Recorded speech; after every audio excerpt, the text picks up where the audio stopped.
Hello बच्चों, welcome to Sunil academy. और आज हम पढ़ने जा रहे हैं टाइम स्पीड डिस्टेंस का एक और इम्पोर्टेंट क्वेश्चन जो एग्जाम में आ सकता है। तो चलिए बेटा स्टार्ट करें। पहले क्वेश्चन को समझते हैं। कहता है मेरे पास क्या है, दो ट्रेन है। एक ट्रेन जो है दिल्ली को 9 बजे छोड़ देती है। तो डायग्राम बनाते हैं। ये ए पॉइंट ले लेते हैं बेटा। ये आपकी ट्रेन वन T1 और ये 9:30 बजे 9 बजे सॉरी दिल्ली को छोड़ देती है और किस स्पीड से चलती है, 30 किलोमीटर पर आवर। ठीक है। फिर कहता है एंड अनदर ट्रेन, एक और ट्रेन है जो 50 की स्पीड से चलती है और वो 2 बजे दिल्ली से निकलती है। एक और ट्रेन है T2, ये 2 बजे निकली और किस स्पीड से निकली है, 50 किलोमीटर पर आवर। फिर पूछा गया दोनों एक ही डायरेक्शन में जा रही हैं, तो ये दोनों ट्रेन आपस में कब मिलेंगी, वो पूछा गया। मतलब कितने किलोमीटर चलने के बाद ये दोनों ट्रेनें आपस में मिलेंगी, ये पूछा गया एग्जाम में, क्वेश्चन में सॉरी। अब देखिए बेटा, ये 9 बजे निकली और ये 2 बजे निकली, तो टाइम का कितना गैप है यहाँ पे, 5 घंटे का। ठीक है। तो 5 घंटे में जो T1 ट्रेन है कितना डिस्टेंस कवर करेगी, पहले वो देखेंगे। तो यहाँ देखिए बेटा, स्पीड क्या होती है, डिस्टेंस अपॉन टाइम। और यहाँ से डिस्टेंस क्या बन जाएगा बेटा, स्पीड इंटू टाइम। तो स्पीड कितनी है इसकी, 30 की। टाइम कितना है, 5 घंटे का। तो हो जाएगा आपका 150 किलोमीटर। तो मतलब ट्रेन T1 जो है वो 5 घंटे के बाद यहाँ पहुंचेगी। ठीक है, बी पॉइंट पे यहाँ पहुंच गई आपकी T1। ठीक है, आफ्टर 5 आवर। और ये जो डिस्टेंस है बीच में वो है 150 किलोमीटर। अब इक्वेशन जो आपकी क्वेश्चन जो आपके सामने क्लियर है। T1 यहाँ, T2 ट्रेन यहाँ बैठी है और T1 यहाँ पहुंच चुकी है। दोनों के बीच में दूरी है 150 किलोमीटर की। अब पूछा गया ये दोनों ट्रेन आपस में कितने किलोमीटर के बाद मिलेंगी, वो पूछा गया। अब T1 जो है वो चलती है 30 की स्पीड से। ठीक है बच्चा। और T2 चलती है 50 की स्पीड से। अब यहाँ पे क्वेश्चन समझने वाला है, कंसेप्ट समझिएगा। ये 50 की स्पीड से चल रही है, तो इस 50 को मैं ऐसे लिख लूं, 30 अलग और 20 अलग कर लेता हूं।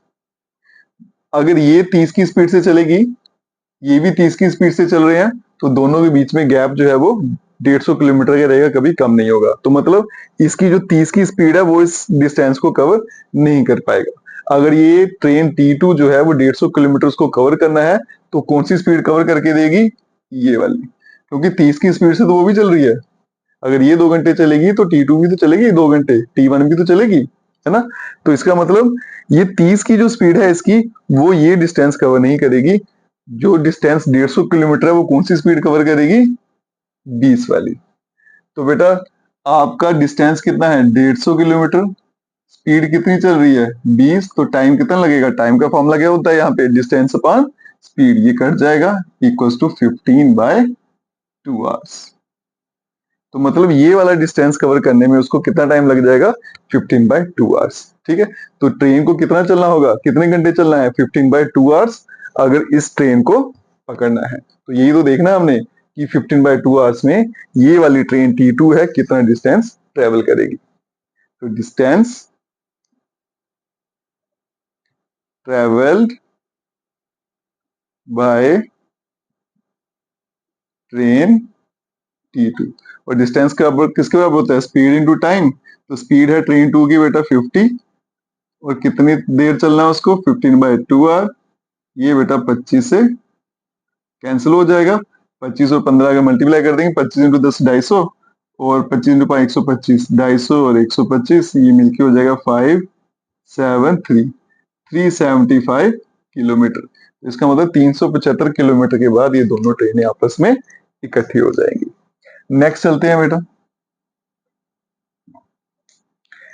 ए थीफ इज स्पॉटेड, ये चोर पुलिस का क्वेश्चन है, ये भी एग्जाम में बड़ी बार पूछा जाता है। तो इसकी डायग्राम बना लेता हूँ पहले।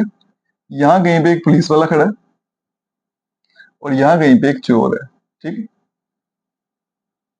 दोनों में कितनी दूरी है, 200 मीटर की। तो पुलिस वाले ने चोर को देखा और चोर जो है वो 200 मीटर की दूरी पे खड़ा है। जैसे उसने क्या किया, पुलिस वाले को देखा चोर ने, तो वो भागना शुरू हो गया। चोर की स्पीड से भाग रहा है 10 किलोमीटर पर आवर की स्पीड से, और पुलिस वाला जो भाग रहा है वो भाग रहा है 12 किलोमीटर पर आवर की स्पीड से। ठीक है, और पूछा गया है कि चोर जो है कितने किलोमीटर या मीटर दौड़ने के बाद चोर जो है वो पकड़ा जाएगा। चोर यहां से भागा, कितना दौड़ने के बाद चोर जो है वो पुलिस द्वारा पकड़ा जाएगा, ये आपको क्वेश्चन में पूछा गया है। अब देखो बेटा, ये किलोमीटर पर है, ये भी किलोमीटर पर, ये मीटर में है, तो इसको अगर किलोमीटर में चेंज करना है तो डिवाइड बाय 1000 कर लेता हूँ, 2 जीरो कैंसिल, तो आ जाएगा 0.2 किलोमीटर। मतलब दोनों में दूरी कितनी है, 0.2 किलोमीटर। सेम कंसेप्ट लगेगा जो अभी पढ़ा बेटा। ये 12 की स्पीड है, इसको मैं तोड़ लेता हूँ, 10 की अलग कर लेता हूँ, 2 की अलग। ठीक है, अगर ये भी 10 की स्पीड से दौड़ रहा है, चोर भी 10 की स्पीड से, तो ये आपस में कभी भी एक दूसरे को नहीं पकड़ पाएंगे, क्योंकि दोनों में दूरी जो है वो कितनी रहेगी आपकी, 0.2 किलोमीटर की। अगर चोर को पकड़ना है तो वो कौन सी स्पीड पकड़ेगी, 2 की स्पीड जो एक्स्ट्रा चल रही है। तो बेटा 2 की स्पीड से ये डिस्टेंस कवर करने में कितना टाइम लगेगा, पहले वो देखते हैं। तो टाइम का जो फॉर्मूला होता है, speed equals to distance upon time. तो टाइम हो गया बेटा आपका डिस्टेंस अपॉन स्पीड। डिस्टेंस कितना है, 0.2, और स्पीड कितनी है बेटा, 2 की। पॉइंट हटाएंगे, नीचे क्या आ गया, 10, ये कट गया, तो इक्वल्स टू 1/10 आवर्स।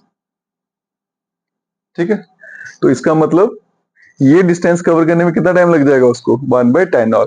और इस टाइम में चोर कितना दौड़ पाएगा, वही क्वेश्चन में पूछा हुआ था। तो distance equals to speed into time. चोर की स्पीड है 10 की, टाइम लगेगा 1/10, कट गया तो 1 किलोमीटर। तो इसका मतलब चोर जो है 1 किलोमीटर दौड़ने के बाद पुलिस द्वारा पकड़ा जाएगा। दोनों क्वेश्चन बड़ी इंपॉर्टेंट है, कंसेप्चुअल है और लॉजिकल है।